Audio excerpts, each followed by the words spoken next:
Hi, my name's Jennifer Frost. I'm a card maker from Australia, and today I'm sharing with you a project featuring a brand new Stampin' Up bundle called Forever Fern. Now I'll open up the page. This is the choice for the Crafty Carrot Co. online exclusive program all next month. The girls and I who run the program loved this bundle. All of us were unanimous in how beautiful it was, and it's not often that we don't have a little bit of contention and discussion and compromise when it comes to choosing our focus product. This was beautiful, and I'm seeing all the subscriptions roll in, so I know a lot of you are loving this as well. For those of you who don't know about the Crafty Carrot, we've released a sneak peek of some projects on our Facebook and Instagram pages. This was the one that I did. So we always do a bit of a warm-up. So when I say sneak peek, we do a warm-up project that we share with everyone to inspire you all. And those of you who like to learn more and see techniques and experience online classes with us can join our exclusive community and be inspired all month long. We're taking subscriptions now for Forever Fern. So if you're interested, click the link below, jump on over to our Crafty Carrot Blogspot page and learn a little bit more about joining us. So I had a really good response to this project. I'll bring it up a little bit closer. I love creating my own backgrounds, and this one here has used ink pads to create this little abstract background, and I had some friends request a little bit of a behind the scenes to see how it came together, so I'm sharing that with you today. So now that we've got our panel cut to size, all we have to do is add some ink. I've got Granny Apple Green first. And I'm going to just very lightly press my ink pad down. I'll show you first on the scrap paper. When you're very light, you're going to get that streaky kind of look. And when you're a lot heavier, you get almost full coverage. So for this bit, as we're working, it's best to start light and then build up. So I'm going to just lightly add some colour.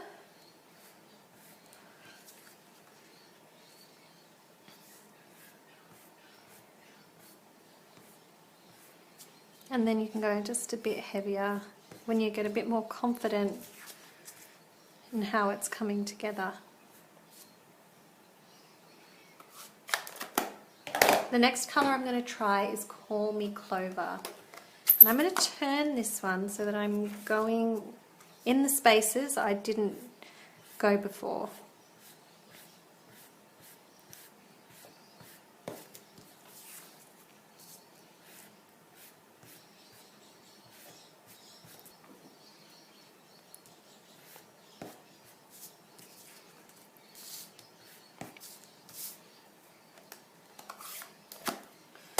Next we've got Garden Green. I feel like this is a good match to the Granny Apple.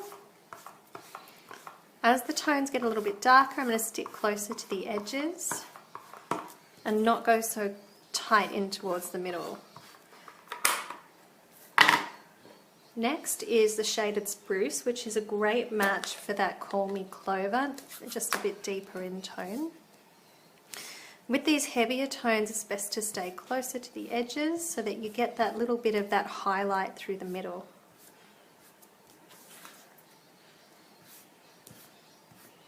I love the way as you hit the background with the paper, you get these rectangle shapes through your piece.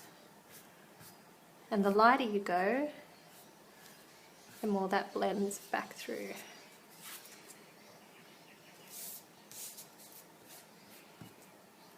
And I really want a very lovely, rich colour. I might go a little bit deeper there. You can always add more, you can't take it away later. I've done something there.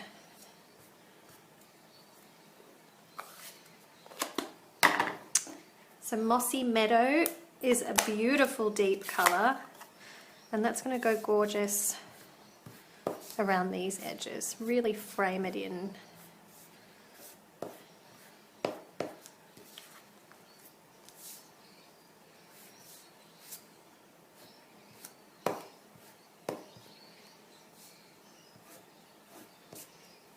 And we'll go a little bit down here and through here too. So that's it, that's my background. You can of course layer on more if you like. I love that granny apple green. And it's a bit light through here, so I'm just going to go back on top.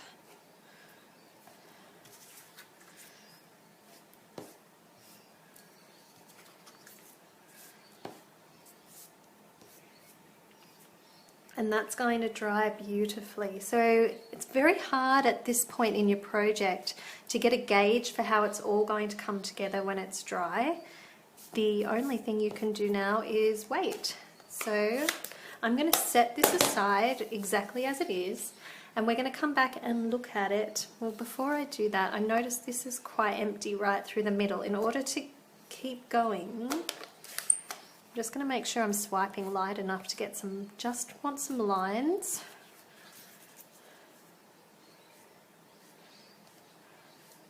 Just add a little bit of texture to that center. All right, there's our background. Of course, you could keep building. I think this is the kind of fun, creative activity that you could keep working on. Let's see how it goes when it's all dry. While we wait for the background to dry, we can prepare some of the elements that we're going to add to the front of the project. So I've got the beautiful Forever Fern stamp set, and I love this gorgeous leaf. It feels very Australian to me, kind of like a eucalyptus. And I've pulled out the stamp here already. When I was creating my original sample, I experimented with these leaves in a number of different ways. I had tried a white one, and I'd found stamping on white paper with all of these beautiful greens just made it didn't look quite right. So in the end I chose to stamp on pear pizzazz, and I felt like that gave it the right balance. I've got the garden green. I'm just using a scrap piece of pear.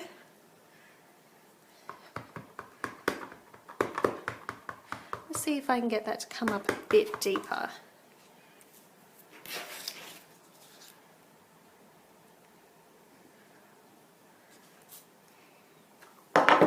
And I love those tones together.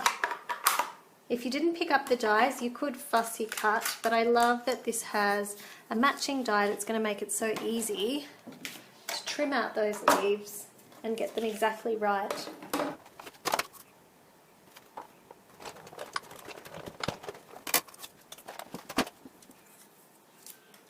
So I've got my leaves here. I also took the opportunity to cut out this particular shape in gold. And I loved that this was a little bit different, and I've gone with white so that we do have a little pop of white to tie everything in together. Advertised with this suite in the Stampin' Up catalogue is this twin pack of ribbon and gold thread. It's a bit thicker than the gold thread that we've had before, but what drew me was the ribbon this time. It's lovely and soft. And I actually distressed it for my project to add that little bit of distressed texture. And I'll show you how to do that now. So I've cut about 11 centimeters of this lovely cotton ribbon. And then I've got my ribbon scissors here, and I'm just going to trim along the very bottom of the ribbon.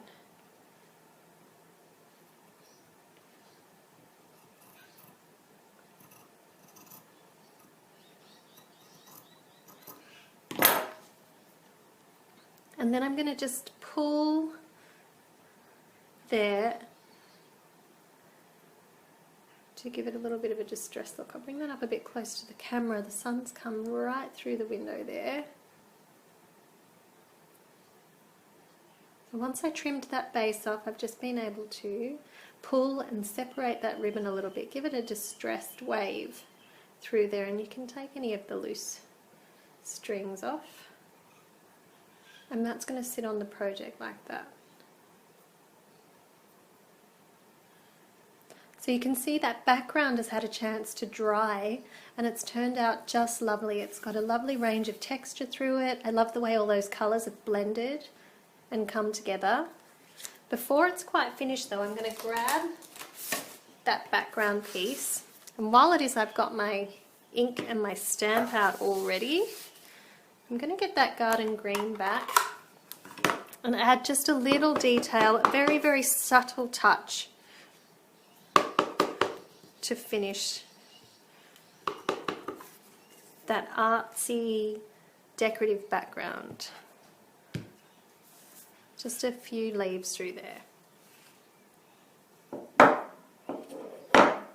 And as you work, you'll notice that everything turns out a little bit different. I think I've gone much richer and deeper through the corners of this one, and you don't see that detail as much. So you can layer back over if you want to, but I'm really quite happy with how that's come together.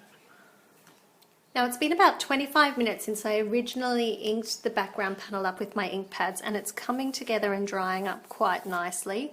I have got this beautiful speckle stamp from the stamp set, and I want to use it to add a little bit of detail in behind where I'm going to have my embellishment.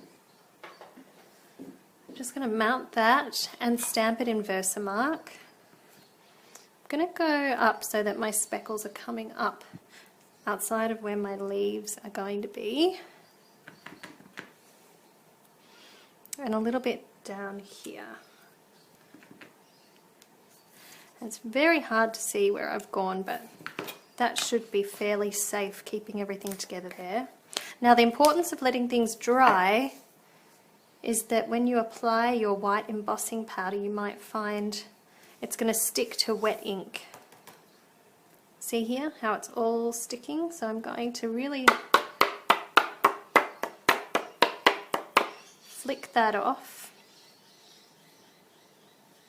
And it seems like it's dried enough that it's not catching around the rest anymore. So I'm just going to quickly heat emboss that. So we've got those lovely speckles that are going to stick out from behind the leaves there. And while we've got all the pieces out, we might pop on a sentiment. So originally I used the friendship sentiment, but I thought it might be nice, now that we're creating an alternative, to show you what just the hello might look like. So I have to think about positioning. I like going down in this bottom quadrant just here. So I'm going to stamp that in place, also with Versamark. We'll try and make sure it's nice and straight.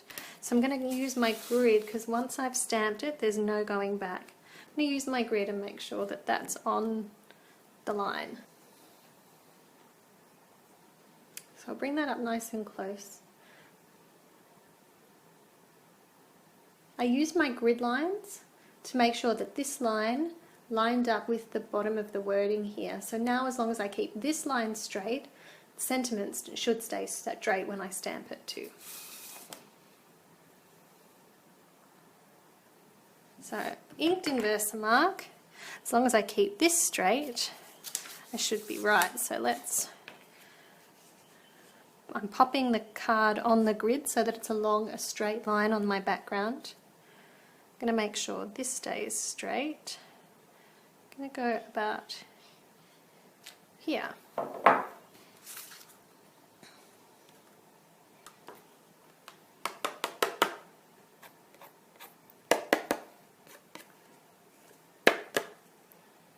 And now I'm just going to heat set that. So I've got my card base here, and I'm just going to attach that panel to the front, trying to keep the border as even as possible all the way around the sides there.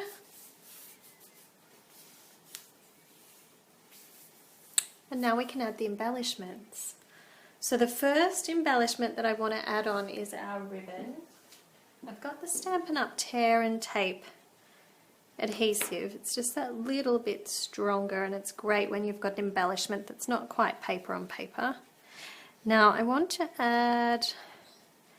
be mindful of the different sentiment that I'm using, and I'm going to have a think. I think about there is good. So I'm going to use a bit of that Tear and Tape here.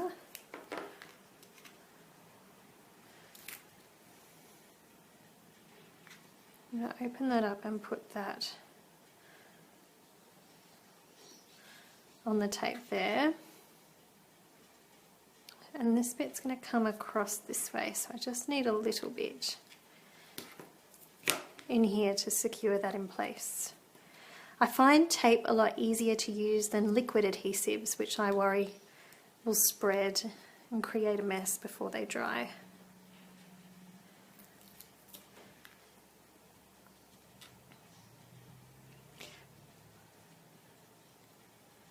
So I didn't go all the way to the edge with my adhesives because I wanted it still to have that little bit of lift, but I'm noticing it's coming quite a bit off the edge of my card, which is going to be a problem if we're sticking it in an envelope. So I've got my ribbon scissors here and I'm just going to trim that inside the card boundary. Whoa, I've lost my bannered edge. I'm going to angle that. Now I've got the gold leaves, and for this one I have used glue.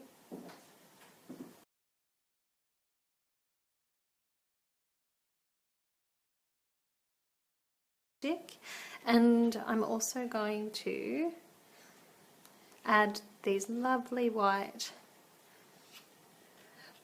pieces in here in a similar way.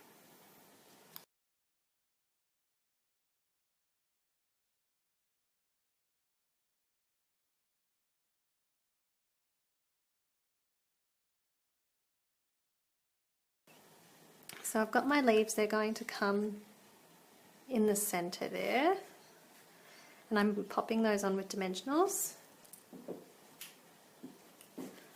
Mini dimensionals are perfect for this.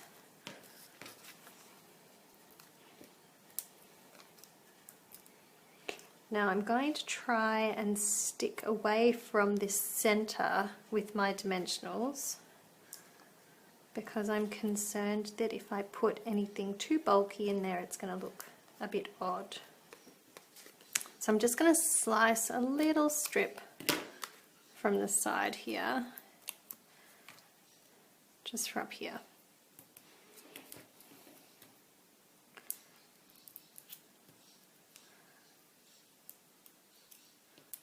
Take those backs off.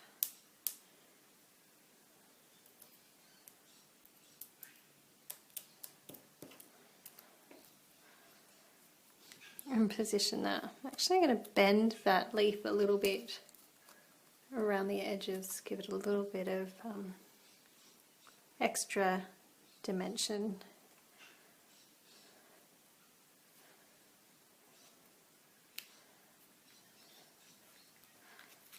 And that's sitting perfectly there off my ribbon in the middle.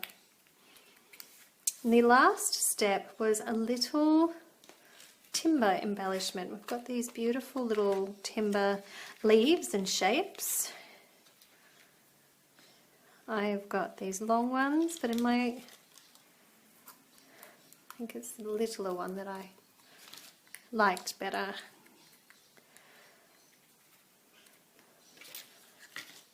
Doesn't take up too much of that stamped image then. And this one, just a little bit of glue.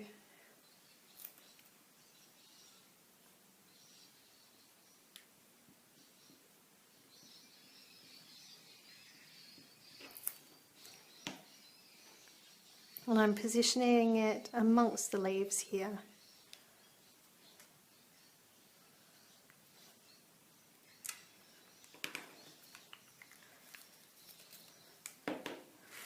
And before I finish, I wanted to add a few pearls. So I love these metallic pearls. And the gold is going to work beautifully to tie in the natural timber tones and the gold in our background here. So I'm just going to pop one down here in the deep greens.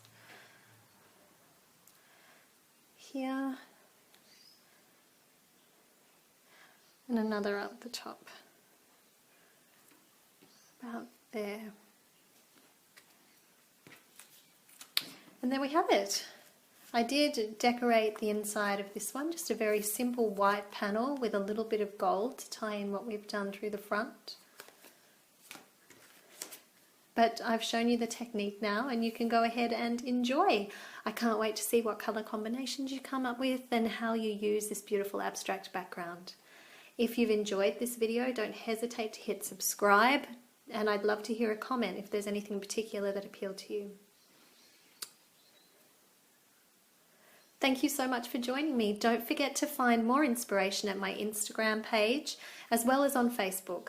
I haven't been blogging as much this year, but I still have been very active in those avenues. Look forward to seeing you soon. Thank you. Bye.